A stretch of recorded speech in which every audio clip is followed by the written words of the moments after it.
वहीं चंडीगढ़ में हरियाणा के कृषि मंत्री जेपी दलाल से जनता टीवी ने खास बातचीत की। इस दौरान कृषि मंत्री ने कृषि क्षेत्र के निवेशकों और किसान उत्पादन संगठनों के बीच में हुए समझौतों की जानकारी दी। उन्होंने बताया कि इससे किसानों की आय बढ़ाने में मदद मिलेगी और उनको सीधा बाजार से जुड़ने का अवसर मिलेगा। हरियाणा में आज कृषि क्षेत्र के निवेशकों और किसान उत्पादन संगठनों के बीच में कई एमओयू साइन हुए हैं। हरियाणा के मुख्यमंत्री मनोहर लाल और हरियाणा के कृषि मंत्री जयप्रकाश दलाल की मौजूदगी में ये एमओयू साइन किए गए हैं।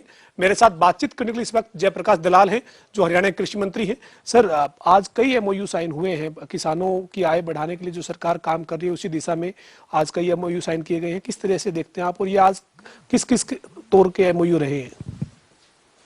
छोटे किसान के हित के लिए हमारे जो प्रधानमंत्री हैं नरेंद्र मोदी जी, वो एक नया विचार लेके आए थे कि किसानों का एक समूह बनाया जाए जिसमें 200, 300, 400 किसान जुड़े और फार्मर प्रोड्यूसर ऑर्गेनाइजेशन बनाई जाए।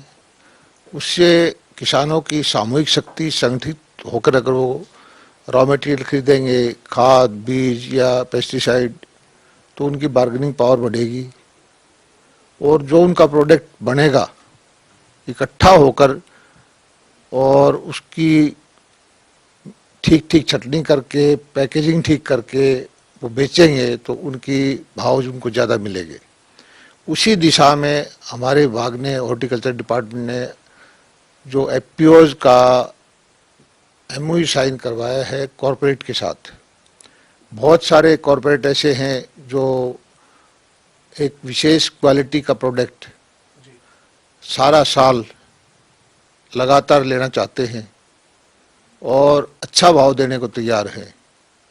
तो ऐसे कॉरपोरेट को आइडेंटिफाई करवा के और जो हमारे क्लस्टर बने हुए हैं फार्मर्स के, एफपीओ के माध्यम से जो वो प्रोड्यूस करते हैं, कोई टमाटर प्रोड्यूस करता है, कोई किन्नू करता है, कोई प्याज करता है, कोई मटर करता है या कोई अलग चीज़ करता है, तो उनका एक एमओयू करवाया है कि वो आपसे अच्छे भाव में खरीदेंगे।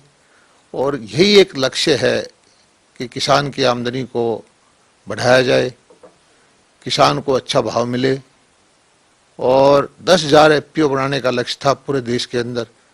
हमारे यहाँ 600 एफपीओ बन चुके हैं और अगले साल तक हम 1,000 बना देंगे। और इससे ये है कि जो छोटे छोटे किसान हैं, 2 एकड़ का, 3 एकड़ का, 4 एकड़ का, जो सोच भी नहीं सकता था कि मैं एक बड़े कॉरपोरेट को अपना माल बेच पाऊंगा, उसको एक रास्ता मिल गया है कि संगठित होकर, इकट्ठा होकर वो अपना माल जो 20 एकड़ या 30 एकड़ के किसान को जो भाव मिलेगा वही भाव 1 एकड़ या 2 एकड़ के किसान को मिल सकता है। जी सर, ये आपने एफपीओ की बात की। एफपीओ जो है वो 600 से ज्यादा बन चुके हैं। 1,000 का आपका 2022 तक का लक्ष्य है। किस जिले में, हरियाणा की अगर हम बात करें, हमारे प्रदेश के जो सभी जिले हैं उसमें किस जिले में ज्यादातर रुचि किसान फसल विविधीकरण में अपना रहा है, यानी बागवानी पर किस जिले में सबसे ज्यादा आप रुझान देख रहे हैं? और उस जिले के हिसाब से, वहां के हिसाब से कोई अलग नीति बनाने के लिए भी क्या विभाग काम कर रहा है? नहीं, एफपीओ बनाने का हमारा मकसद ये है कि फार्मर की जो है ग्रुप बनाया जाए। जिस तरह से ऑस्ट्रेलिया के अंदर, कनाडा के अंदर, अमेरिका के अंदर बड़े बड़े फार्मर हैं, 10-10 हज़ार, 8-8 हज़ार, 15-15 हज़ार एकड़ का एक किसान है। हमारे यहाँ 2 एकड़, 5 एकड़, 10 एकड़ का किसान है।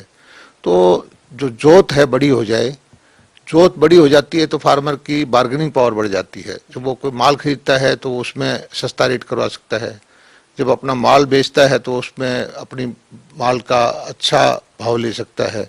और एफपीओ हम कोई अकेले एक बागवानी या सब्जियों के लिए नहीं बनाते हैं। एफपीओ बनाने का है कि जो भी किसान पैदा करता है उसके क्लस्टर बना दें। एफपीओ हम डेयरी का भी बनाएंगे, एफपीओ हम शहद का भी बनाएंगे, एफपीओ हम मछली पालन का भी बनाएंगे, एफपीओ हम जो फूलों का उत्पादन करते हैं उन किसानों का भी हो, एफपीओ मशरूम की खेती करने वालों का भी है। और अब लगभग 600 एफपीओ तो बन चुके हैं और हमारा लक्ष्य है कि हम 1,000 एफपीओ बनाएं और देश, हरियाणा के प्रत्येक जिले में बनाएं। लगभग 22 में से 17-18 जिलों में एफपीओ बन चुके हैं। 3-4 जिलों में हमने अधिकारियों को निर्देश दिया है कि वहाँ भी फार्मर जो भी कुछ भी पैदा करते हों, कुछ भी करना चाहते हों, उनको कलेक्टिव सामूहिक खेती करने की तरफ बढ़ाया जाए। कोऑपरेटिव तो नहीं कहेंगे इसको, लेकिन इकट्ठा किया जाए किसी तरह से। फार्मर इकट्ठा होने से उनकी जो ताकत है वो बढ़ती है। सर, दिल्ली एनसीआर में जो फूल मंडी बनाने का कॉन्सेप्ट था या फिर मसाला मंडी या सब्जी मंडी एक बनाने का कॉन्सेप्ट था, उस पे कितना आगे बढ़े हैं, वो कब तक उस दिशा में काम पूरा कर पाएंगे? नहीं, सबसे ज्यादा तो बड़ा प्रोजेक्ट जो है, एशिया का सबसे बड़ा प्रोजेक्ट है गन्नौर के अंदर 550 एकड़ में लगभग 7-8 हजार करोड़ रुपए की लागत से हमारा जो हॉर्टिकल्चर मार्केट गन्नौर में बनने जा रहा है, इसका टेंडर अगले 10-15 दिन में लग जाएगा। और ये एक किसानों के लिए सबसे बड़ा वो बेंचमार्क कदम होगा, देश की सबसे बड़ी मंडी होगी और इससे हरियाणा के किसानों को बड़ा भारी फायदा होगा, क्योंकि हमारे किसान जो आमतौर पर गेहूं धान की खेती करते हैं, उनको डाइवर्सिफाई करने में वो फलों की तरफ, सब्जियों की तरफ या मसालों की तरफ या किसी और चीज़ की तरफ जाएंगे और हमारे यहाँ लोकल मंडी इतनी बड़ी हो जाएगी तो उसको भाव भी अच्छा मिलेगा। और ये मंडी ऐसी होगी जिसमें अंतर्राष्ट्रीय बायर भी आएगा, यहाँ से एक्सपोर्ट भी होगा, यहाँ से प्रोसेसिंग भी होगा और कॉर्पोरेट भी यहाँ से खरीदेंगे। और गुड़गांव के अंदर हम फूलों की मंडी बना रहे हैं, यहाँ हमारी एप्पल की मार्केट जो है पिंजौर में वो बनी रही है, मसाला मार्केट हमारी शेरशाह गांव है सोनीपत में, वहाँ बनाने की हमारी प्रपोजल है। और भी तरह तरह की चीज़ों की हमारा मकसद ये है कि जो किसान का प्रोडक्ट है उसके दरवाजे पर हम अच्छी मंडी या अच्छी मार्केट बायर को वहाँ लेके आए, खरीदार को लेके आए और जितना ज़्यादा से ज़्यादा भाव किसान को मिल सके वो उसको दिलवाए। हाल ही में हरियाणा की मंत्रिमंडल में बी कीपिंग पॉलिसी जो है वो बनाई गई है, उसको मंजूरी दी गई है। बी कीपिंग पॉलिसी का आप किस तरह से किसानों को फायदा हुआ? जो छोटे किसान हैं जिसके पास जमीन नहीं है, बी कीपिंग एक ऐसा काम है कि आप डब्बे ले जा करके 100 डब्बे 200 डब्बे मधुमक्खियों के कहीं भी नहर के किनारे, कहीं सड़क पे, जहाँ मर्जी रख सकते हैं।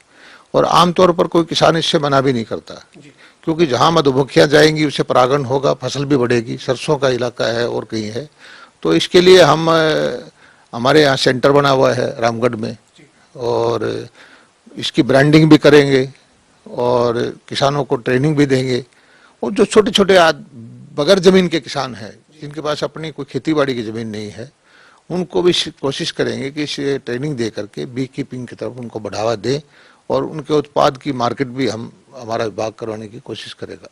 सर, अंतिम सवाल है, पिछले दिनों जो फसल खराब हुई थी उसके मुआवजे को लेकर विशेष गिरदावरी के आदेश हुए थे, गिरदावरी की रिपोर्ट आनी शुरू हो गई है सर, और कब तक किसानों को सरकार राहत देने पर जो काम करेगी?